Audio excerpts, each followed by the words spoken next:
Ito naman guys, yung latest ng Toyota. Ayan siya, may tatlong color. Black, gray, and then white. Na-try ko na yan kasi nung sinundo ako ng sister-in-law ko, ganyan yung kuruma nila or yung sasakyan nila. Try natin sa loob, dito sa may ano. Wait lang. Try natin dito sa may, driver seat. Yung feeling. Ayan.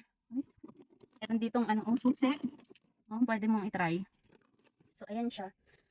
Masyadong malawak nga lang yung dito yung kanyang harap. Mahirap linisin kapag ganyan eh. Pero ayan, nandito din yung kanyang gear. Tapos medyo parang lang, itong kanyang monitor dito sa harap. Yan ang sarap din siyang sakyan. Tsaka okay naman. Okay naman pala kasi nung sinundo ko ng sister-in-law ko, ganito yung gamit niyang sasakyan. And nasa passenger seat ako. Okay naman siya.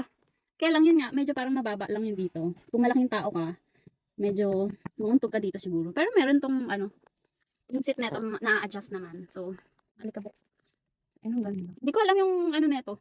I-search nyo na lang kung anong unit to. Pero, ganun yung itsura niya, yung pinakita ko kanina. And ang saya lang dito.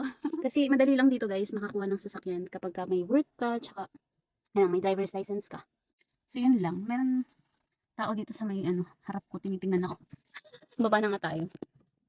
Yun siya. Ang hirap naman sa kasi may sasakyan dito. Tabi, baka magasgasan. Yan siya Ganito yung likod niya guys. Yan. Ganyan na siya.